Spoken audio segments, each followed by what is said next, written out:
ಬೇಲೂರು ವಿಧಾನಸಭಾ ಕ್ಷೇತ್ರದ ಸಹಾಯಕ ಚುನಾವಣಾಧಿಕಾರಿ ಎಂಎಸ್ ಮಂಜುನಾಥ್ ಮತ್ತು ತಹಶೀಲ್ದಾರ್ ಎಂ ಮಮತಾ ಲೋಕಸಭಾ ಚುನಾವಣೆ ಬಗ್ಗೆ ಮಾಹಿತಿ ಒದಗಿಸಿದರು.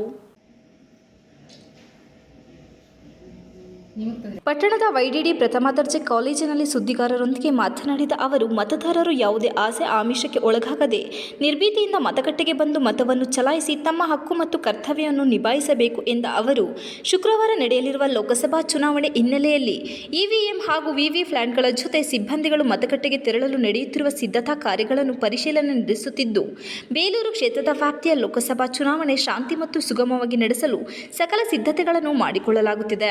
ತಾಲೂಕಿನಲ್ಲಿ 2,01,235 ಮತದಾರರಿದ್ದು, ಅದರಲ್ಲಿ 1,725 ಪುರುಷರು ಹಾಗೂ 1,05,10 ಮಹಿಳಾ ಮತದಾರರು ಇದ್ದಾರೆ. ಬೇಲೂರು ಕ್ಷೇತ್ರದ ವ್ಯಾಪ್ತಿಯಲ್ಲಿ ಒಟ್ಟು 270 ಮತಗಟ್ಟೆ ಕೇಂದ್ರಗಳಿವೆ. ಅದರಲ್ಲಿ 81 ಮತಗಟ್ಟೆ ಅತಿ ಸೂಕ್ಷ್ಮ ಹಾಗೂ 129 ಸೂಕ್ಷ್ಮ ಮತಗಟ್ಟೆಗಳೆಂದು ಪರಿಗಣಿಸಲಾಗಿದೆ.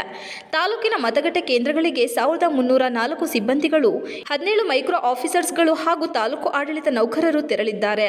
ಶಾಂತಿ ಮತ್ತು ಸುಗಮವಾಗಿ ಚುನಾವಣೆಯನ್ನು ನಡೆಸಲು 800 ಪೊಲೀಸ್ ಸಿಬ್ಬಂದಿಗಳನ್ನು ನೇಮಿಸಲಾಗಿದೆ. ಮತಗಟ್ಟೆ ಕೇಂದ್ರಕ್ಕೆ ತೆರಳಲು 40 ಸರ್ಕಾರಿ ಬಸ್, 21 ಜೀಪು, 5 ಮಿನಿ ಬಸ್ ಹಾಗೂ ಇತರೆ ವಾಹನ ವ್ಯವಸ್ಥೆ ಮಾಡಲಾಗಿದೆ ಎಂದರು. ಬೇಲೂರು ತಹಶೀಲ್ದಾರ್ ಎಂ ಮಮತಾ ಮಾತನಾಡಿ, ಚುನಾವಣಾ ಆಯೋಗದ ನಿರ್ದೇಶನದಂತೆ 6 ವಿಶೇಷ ಹಾಗೂ ವಿವಿಧ ಅಂಶಗಳಿಂದ ಕೂಡಿದ ಮತಗಟ್ಟೆಗಳನ್ನು ಮಾಡಲಾಗಿದೆ. ಇದರಲ್ಲಿ ವಿಶೇಷ ಚೇತನರಿಗೆ, ಯುವಕರಿಗೆ ಹಾಗೂ ಮಹಿಳೆಯರಿಗೆ ಜೊತೆಗೆ ಬೇಲೂರು ಶಿಲ್ಪಕಲೆಗಳಿಗೆ ಹೆಸರುವಾಸಿಯಾಗಿದ್ದು, ಇದಕ್ಕೆ ಸಂಬಂಧಪಟ್ಟ ಚಿತ್ರಕಲೆ ಇರುವ ಸಾಂಸ್ಕೃತಿಕ ಮತಗಟ್ಟೆಗಳನ್ನು ಬೇಲೂರು ಪುರಸಭೆಯಲ್ಲಿ ಮಾಡಲಾಗಿದೆ. ಬುಡಕಟ್ಟು ಜನಾಂಗದವರಿಗೆ ಮತವನ್ನು ಚಲಾಯಿಸಲು ಅಂಗಡಿಯಲ್ಲಿ ವಿಶೇಷ ಮತಗಟ್ಟೆ ಕೇಂದ್ರ ಮಾಡಲಾಗಿದೆ.